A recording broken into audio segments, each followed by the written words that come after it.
तो जय हिंद साथियों, आज की इस वीडियो में इंडियन हिस्ट्री 1919 यानी कि काला कानून इस वीडियो में पूरी डिटेल के साथ पढ़ने वाले हैं फ्रेंड्स। रोलेक्ट एक्ट जिसे कहा जाता है 19 मार्च 1919 को जो रोलेक्ट एक्ट हुआ था फ्रेंड्स, उसके बारे में इस वीडियो में पूरी डिटेल के साथ जानेंगे। तो इस वीडियो को शुरू से लेकर एंड तक जरूर देखिए फ्रेंड्स। इसने पूरे भारत को झकझोर कर रख दिया था, तो ये कैसे झकझोर कर रख दिया था इसके बारे में भी जानेंगे फ्रेंड्स। तो इस वीडियो को शुरू से लेकर एंड तक जरूर देखिएगा। तो चलिए फ्रेंड्स, फटाफट से वीडियो को शुरू करते हैं और यहाँ पर जानते हैं काला कानून के बारे में पूरा सच। और रोलेक्ट एक्ट किसे कहा जाता है, 19 मार्च 1919 को ऐसा क्या हुआ था, तो इसके बारे में पूरी डिटेल के साथ पढ़ेंगे फ्रेंड्स। तो इस वीडियो को शुरू से लेकर एंड तक जरूर देखिएगा। तो चलिए फ्रेंड्स, फटाफट से वीडियो को शुरू करते हैं। तो चलिए फ्रेंड्स, आज की इस वीडियो में जानते हैं ऐसा कौन सा कानून था जिसने पूरे देश को यानी पूरे भारत को झकझोर कर रख दिया था। तो वीडियो को शुरू से लेकर एंड तक जरूर देखिए फ्रेंड्स। और रोलेक्ट एक्ट क्या था इसके बारे में पूरी क्लियरिटी के साथ इस वीडियो में पढ़ने वाले हैं। तो वीडियो को शुरू से लेकर एंड तक जरूर देखिएगा। यानी कि बेसिक क्वेश्चन देखते हैं फ्रेंड्स। तो बेसिक क्वेश्चन आपको क्या पूछा जाता है, तो रोलेक्ट एक्ट कब हुआ, तो आप सभी को पता होगा 19 मार्च 1919 को रोलेक्ट एक्ट हुआ था। तो ये तो आप रट लिए हैं, ठीक ना। लेकिन इस वीडियो में पूरी क्लियरिटी के साथ और डिटेल के साथ पढ़ाने वाले फ्रेंड्स। तो वीडियो को शुरू से लेकर एंड तक जरूर देखिएगा और बिल्कुल कहानी के तौर पर समझाने वाले हैं। तो चलिए फ्रेंड्स, हम फटाफट से शुरू करते हैं। रोलेक्ट एक्ट क्या था, तो रोलेक्ट एक्ट की यहाँ पर बात कर लेते हैं फ्रेंड्स। तो रोलेक्ट एक्ट एक ऐसा कानून था जिसने यानी कि पूरे देश को क्या, पूरे भारत को झकझोर कर रख दिया था फ्रेंड्स। और यहाँ पर देखिए फ्रेंड्स, तो पूरे भारत की बात कर इसलिए कर रहे हैं फ्रेंड्स क्योंकि पहले भारत में यहाँ पर बांग्लादेश भी आता था, ठीक ना। उसके बाद यहाँ पर पाकिस्तान भी आता था, ठीक ना। इसलिए पूरे भारत की बात कर रहे हैं फ्रेंड्स। तो यहाँ पर देखिए फ्रेंड्स, तो रोलेक्ट एक्ट की बात करते हैं तो 19 मार्च 1919 को लागू किया गया था। और 1919 में ब्रिटिश सरकार द्वारा बनाया गया एक दमनकारी कानून था। दमनकारी की बात करते हैं तो आपको बिना वकील बिना दलील का कानून जिसे कहा जाता है, यानी कि बिना कुछ मुकदमे किए आपको गिरफ्तार कर लिया जाता था। और यहाँ तक कि आपको गिरफ्तार कर आपको सज़ा भी सुना दिया जाता था। और कोई भी अपील आपका नहीं सुना जाता था फ्रेंड्स। यहाँ पर ऐसा कानून था, ठीक ना। तो इसलिए इसे यानी कि दमनकारी कानून कहा गया था, ठीक ना। जिसका उद्देश्य क्या था फ्रेंड्स, तो इसका उद्देश्य सिर्फ और सिर्फ यही था, भारत में क्रांतिकारी गतिविधियों को दबाना। यानी कि जो भी क्रांतिकारी है, जैसे कि फ्रेंड्स बड़ा बड़ा जो नेता होता था, जैसे महात्मा गांधी हो गया, ठीक ना, और भी बहुत बड़े बड़े नेता होते थे, उसको यहाँ पर दबाना, ठीक ना। उसके बाद यहाँ पर बात करते हैं, इस कानून के तहत सरकार को बिना मुकदमे चलाए किसी व्यक्ति को भी गिरफ्तार किया जा सकता था, ठीक ना, नजरबंद किया जा सकता था और कैद भी किया जा सकता था और उसे सजा भी सुनाया जाता था फ्रेंड्स। ऐसा अधिकार था इस कानून में। तो ये बहुत ही खतरनाक कानून था फ्रेंड्स। आगे इसके बारे में पढ़ेंगे फ्रेंड्स तो आपको समझ में आएगा, ठीक ना। तो चलिए फ्रेंड्स, इसके बारे में देख लेते हैं ये कारण क्या था, इसे लागने का कारण क्या था। तो इसका कारण की बात करते हैं फ्रेंड्स, तो कारण सिर्फ और सिर्फ यही था कि दमनकारी यानी कि जो भी क्रांतिकारी है उसको यहाँ पर दबाना, ठीक ना। यानी कि आप अंग्रेज के खिलाफ कुछ भी बोलते थे तो उसको सीधा और सीधा जेल में बंद किया जाता था, ठीक ना। कोई भी आपका अपील नहीं सुना जाता था। कोई भी कुछ भी बोले फ्रेंड्स, अगर अंग्रेज के खिलाफ आप बोलते हैं, अगर आपको संदिग्ध यानी कि अगर आप मतलब बोलते हुए पकड़ा जाते हैं या आप किसी से मतलब कि उसे भनक लग जाता है कि हमारे बारे में ऐसा बोल रहा था, तो आपको सीधा और सीधा जेल में बंद किया जाता था, ठीक ना। तो कुछ इस प्रकार फ्रेंड्स समझ सकते हैं, ठीक ना। यहाँ के रोलेक्ट एक्ट का कारण क्या था फ्रेंड्स, लाने का कारण की बात करते हैं तो ब्रिटिश सरकार को डर था कि प्रथम विश्व युद्ध, जैसा कि फ्रेंड्स आप सभी को पता होगा 1914 से लेकर 1918 तक प्रथम विश्व युद्ध चला था। इसके बाद भारत में क्रांतिकारी आंदोलन तेज हो गया था। यानी कि जो भी क्रांतिकारी आंदोलन था फ्रेंड्स वो तेज हो गया था। इसको दबाए रखने के लिए यानी कि यहाँ पर बात करते हैं फ्रेंड्स, दबाने के लिए ये कानून लाया गया था। बेसिकली आपको यही यानी कि याद रखना है। इसलिए सरकार ने यानी कि ब्रिटिश सरकार जो था फ्रेंड्स, अंग्रेज उस समय हमारे पर शासन कर रहा था, यानी कि अंग्रेज था फ्रेंड्स, उसने ये कानून लाया था और इस आंदोलन को दबाने के लिए, ठीक ना, स्वतंत्रता की मांग रोकने के लिए। उसके बाद यहाँ पर बात करते हैं फ्रेंड्स, यह कानून बनाया गया था। यानी स्वतंत्रता आपको पूरी तरह से यहाँ पर छीन लिया गया था। कोई भी स्वतंत्रता नहीं थी और बिना वकील बिना दलील, इसलिए इसे कहा गया था फ्रेंड्स क्योंकि इसको यानी कि बिना वारंट दिखाए कुछ भी अगर अंग्रेज के खिलाफ बोलते हैं तो आपको डायरेक्ट गिरफ्तार कर लिया जाता था। इसे ही रोलेक्ट कमेटी कहा गया था, ठीक ना। इसकी स्थापना की बात करते हैं तो इसकी स्थापना यहाँ पर देख सकते हैं। इस समिति की स्थापना कब हुआ था, तो 13 अप्रैल 1919 को लागू किया गया था फ्रेंड्स। लेकिन 1919 को इसकी स्थापना किया गया था, ठीक ना। ये अंग्रेज ने ही कानून बनाया था फ्रेंड्स। इस कानून के लिए एक समिति बनाई गई थी फ्रेंड्स। अध्यक्ष की बात करते हैं तो इसका अध्यक्ष सर सिडनी रोलेक्ट था। इसके नाम पर ही रोलेक्ट एक्ट पड़ा था फ्रेंड्स, तो इसे अभी आपको याद रखना है, ठीक ना। उसके बाद यहाँ पर बात करते हैं फ्रेंड्स रोलेक्ट एक्ट की मुख्य धाराएं की बात करते हैं फ्रेंड्स। तो इसमें मुख्य धाराएं क्या क्या थी, तो बिना वारंट यानी कि बिना वारंट दिखाए आपको गिरफ्तार किया जा सकता था, ठीक ना। बिना मुकदमे को जेल में रखा जाता था, ठीक ना। वकील रखने का अधिकार नहीं था, यानी कि आप वकील नहीं रख सकते थे, ठीक ना।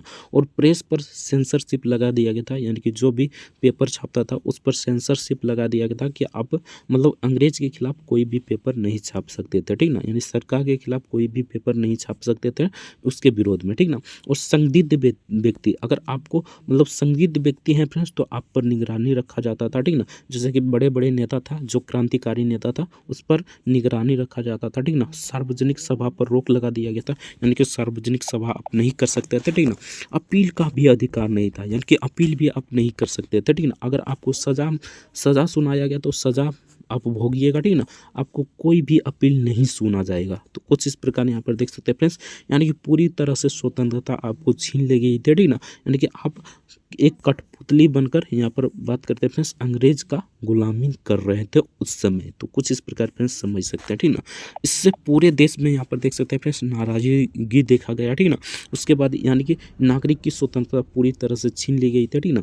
सभी की भारतीय की प्रतिक्रिया आने लगी, ठीक ना। पूरे देश में ज़बरदस्त विरोध हुआ। अब पूरे देश जब लड़ जाएगा फ्रेंड्स तो ये इतना तो संभालना आसान नहीं होगा, ठीक ना। ये यानी कि अंग्रेज क्या कर सकता था, तो अंग्रेज जो यानी कि मेन को चुनता था, यानी कि मेन जैसे कि यानी कि जो भी क्रांतिकारी है, बड़े बड़े क्रांतिकारी है, जिसके यानी कि जो सभा करता था उसके बाद ये मार्ग बताता कि ऐसा वैसा करना है, उसी को गिरफ्तार किया जाता था फ्रेंड्स। मेन उसी को चुनकर गिरफ्तार किया जाता था। तो इसमें देखिए फ्रेंड्स, तो इसमें यानी कि पूरे देश में ज़बरदस्त तरह से विरोध होने लगा। यानी कि अगर पूरे देश में विरोध हो जाएगा फ्रेंड्स तो यहाँ पर देख लीजिए आपको सरकार भी हिल जाता है, ठीक ना। तो हड़तालें हुई, जुलूस हुई, सभाएं हुई, ठीक ना। अखबारों में विरोध हुआ, नारेबाजी हुई, ठीक ना। लोगों ने क्या फ्रेंड्स, तो ये काला कानून कहा। क्योंकि यहाँ पर देख लीजिएगा फ्रेंड्स बिना वकील बिना दलील यानी कि आपको कुछ भी नहीं सुना जाता था, आपको वकील भी रखने के लिए नहीं दिया जाता था, तो इसे क्या कहा जाएगा, तो काला ही कानून कहा जाएगा। तो इसे काला कानून कहा गया था। और गांधी जी की इसमें क्या भूमिका थी फ्रेंड्स, इसी को भी जान लीजिए, ठीक ना। जब पूरे देश में इसको यहाँ पर देख सकते फ्रेंड्स ज़बरदस्त तरीके से विरोध हुआ, तब यहाँ पर गांधी जी ने कुछ यहाँ पर कहा था, ठीक ना। तो गांधी जी की भूमिका क्या थी इसके बारे में जान लेते हैं, ठीक ना। तो गांधी जी की भूमिका की बात करते हैं फ्रेंड्स, तो महात्मा गांधी इसका विरोध किया और इससे क्या कहा, उन्होंने क्या कहा था फ्रेंड्स, तो देशव्यापी सत्याग्रह इसे कहा था, ठीक ना। और 6 अप्रैल 1919 को हड़ताल किया, अहिंसक आंदोलन किया।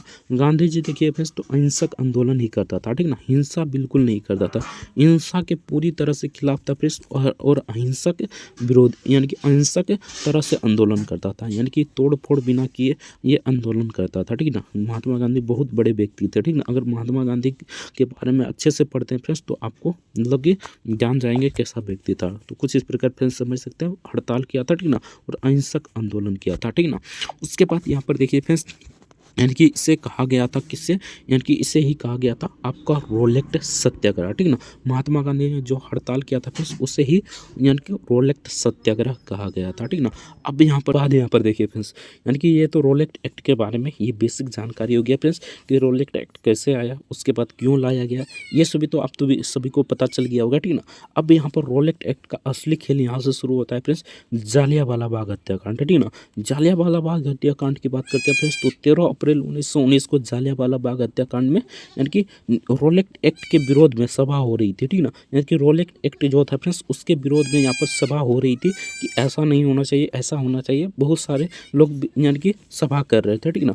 इस स्थान को अमृतसर कहा जाता है फ्रेंड्स, यानी कि ये स्थान था अमृतसर में, जालियांवाला बाग हत्याकांड अमृतसर में था और तारीख था 13 अप्रैल 1919 को, ठीक ना। अब यहाँ पर देखिए फ्रेंड्स, तो जनरल डायर है फ्रेंड्स, उसने क्या किया, तो यहाँ पर निहत्थे लोगों पर गोलीबारी कर दी, ठीक ना। यानी कि निहत्थे लोग जो थे फ्रेंड्स वहाँ पर जालियांवाला बाग हत्याकांड में जो बैठे थे सभी लोग पर यानी कि गोलियां बरसा दी और इसमें सैकड़ों लोग मारे गए फ्रेंड्स, यानी कि हजारों लोग मारे गए, लेकिन सैकड़ों की यहाँ पर चर्चा हो रही है फ्रेंड्स, सैकड़ों लोग यहाँ पर मारे गए, यानी कि हजारों लोग मारे गए, ठीक ना। उसके बाद यहाँ पर देखिए फ्रेंड्स, तो इसका बहुत जोर से विरोध हुआ, ठीक ना। यहाँ पर देखिए फ्रेंड्स, इस घटना से पूरे देश में झकझोर कर रख दिया, यानी कि ये जो घटना हुआ था 79 लोगों पर गोलियां चला दी गई थी, ठीक ना।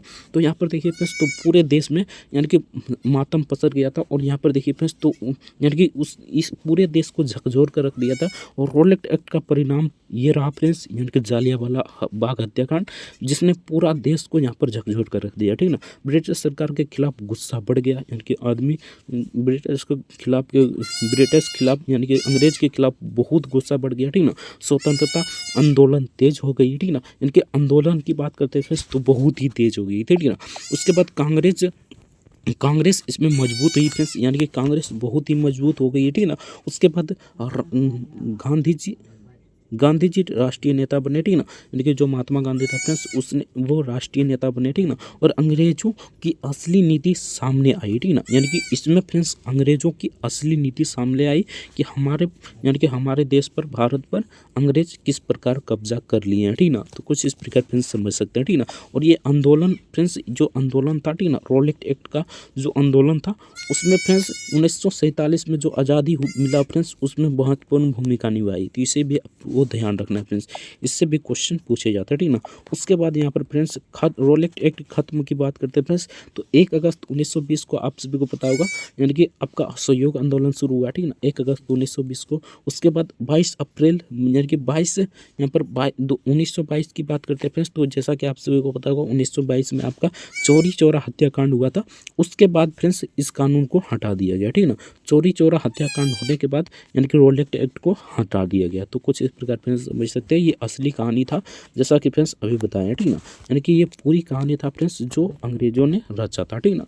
यानी कि यहाँ पर बेसिक में समझे फ्रेंड्स, तो अंग्रेज इसमें मेन रोल निभा रहा था, ठीक ना। क्योंकि अंग्रेज को यानी कि जब प्रथम विश्व युद्ध समाप्त हुआ फ्रेंड्स, उसके बाद अंग्रेज समझ गया था कि क्रांतिकारी आंदोलन होना ही होना है, ठीक ना। इसे दबाने के लिए ही फ्रेंड्स रोलेट एक्ट को लाया गया था। और रोलेट एक्ट यहाँ पर सबसे ज़्यादा तेज कहाँ पर हुआ था, तो जालियांवाला बाग हत्याकांड जब हुआ था फ्रेंड्स, तो सबसे तेज इसका विरोध हुआ था। तो इसे फ्रेंड्स अच्छे से आई होप समझ में आ गया होगा, ठीक ना। वीडियो कैसा लगा कमेंट करके जरूर बताइएगा। परीक्षा के पॉइंट ऑफ व्यू से बात करते हैं फ्रेंड्स, तो परीक्षा के पॉइंट ऑफ व्यू से आपको याद रखना है फ्रेंड्स कि आपका रोलेट एक्ट कब हुआ, तो 13 यानी कि आपका रोलेट एक्ट 19 मार्च 1919 को हुआ था। तो इसे ध्यान रखिए फ्रेंड्स। उसके बाद यहाँ पर बात करते हैं फ्रेंड्स, इसका जो दूसरा नाम है इसको भी याद रख लीजिएगा, ठीक ना। दूसरा नाम ये रहा, तो इसको भी याद रख लीजिएगा, ठीक ना। उसके बाद यहाँ पर अगर आप मेंस देने वाले हैं फ्रेंड्स, तो इसको तो पूरी तरह से लिखना होगा, ठीक ना। तो एक बार फिर से रिपीट कर लीजिएगा वीडियो और अच्छे से पढ़ लीजिएगा। जैसे फ्रेंड्स प्रथम विश्व युद्ध 1914 से लेकर 1918 तक चला था। इसमें क्रांतिकारी आंदोलन तेज हो गया था, ठीक ना। इसी को दबाने के लिए यानी कि रोलेट एक्ट लाया गया था, ठीक ना। इसे काला कानून भी कहा जाता है, तो इसे भी याद रखिएगा। और इसका अध्यक्ष को अच्छे से याद रखिए फ्रेंड्स। इसका अध्यक्ष की बात करते हैं तो सर सिडनी रोलेट इसका अध्यक्ष था फ्रेंड्स। इसी के नाम पर रोलेट एक्ट बना था, तो ये भी आपको याद रखना है, बहुत इंपॉर्टेंट है। इसे बिना वकील बिना दलील का कानून कहा गया, ये तो आपको याद ही रखना है, ठीक ना। उसके बाद जालियांवाला बाग हत्याकांड याद रखना है फ्रेंड्स, यानी कि आपको 13 अप्रैल 1919 को जालियांवाला बाग हत्याकांड याद रखना है, ठीक ना। और महात्मा गांधी का इसका विरोध किया था फ्रेंड्स, इसको क्या कहा था, तो इसे भी याद रखिए, देशव्यापी सत्याग्रह कहा था, तो इसे भी ध्यान रखिएगा। और 6 अप्रैल 1919 को हड़ताल किया था और अहिंसक आंदोलन किया था महात्मा गांधी ने, तो इसे भी आपको याद रखना है, ठीक ना। तो कुछ इस प्रकार ये सभी क्वेश्चन है फ्रेंड्स जो आपको याद रखना है, इंपॉर्टेंट है, जो आपके एग्जाम में पूछे जाते हैं, ठीक ना। और ये तो आपको इंपॉर्टेंट है फ्रेंड्स, इसे याद रखिए। जालियांवाला बाग हत्याकांड 13 अप्रैल 1919 को हुआ था। रोलेट एक्ट के विरोध में सभा हो रही थी, ठीक ना। स्थान की बात करते फ्रेंड्स, तो अमृतसर। तारीख की बात करते तो 13 अप्रैल 1919 को। और गोलियां किसने चलवाई थी फ्रेंड्स, तो जनरल डायर ने गोलियां चलवाई थी और 79 लोगों को यानी कि गोलीबारी कर यानी कि हत्या कर दी गई थी और सैकड़ों लोग इसमें मारे गए थे। तो कुछ इस प्रकार की बेसिक जानकारी फ्रेंड्स, इसे भी हम आपको ध्यान रखना है, ठीक ना। वीडियो कैसा लगा कमेंट करके जरूर बताइएगा। चैनल पर नए फ्रेंड्स तो चैनल को सब्सक्राइब जरूर से कर लीजिएगा। अगर यहाँ पर समझना चाहते हैं फ्रेंड्स तो एक बार और वीडियो देख लीजिएगा, नहीं तो आप बेसिकली आपको ये समझना है फ्रेंड्स, अंग्रेज यहाँ पर बात करते हैं फ्रेंड्स, अंग्रेज क्रांतिकारी आंदोलन को दबाने के लिए यहाँ पर रोलेट एक्ट लागू किया गया था। ये आपको बेसिक याद रखना है फ्रेंड्स। एक लाइन में बोलना चाहते हैं तो एक लाइन में इस प्रकार बोल सकते हैं। आज की इस वीडियो में इतना ही, मिलते हैं नेक्स्ट वीडियो में किसी नेक्स्ट टॉपिक से। तब तक के लिए जय जय भारत, वंदे मातरम। वीडियो देखने के लिए आपका बहुत बहुत धन्यवाद।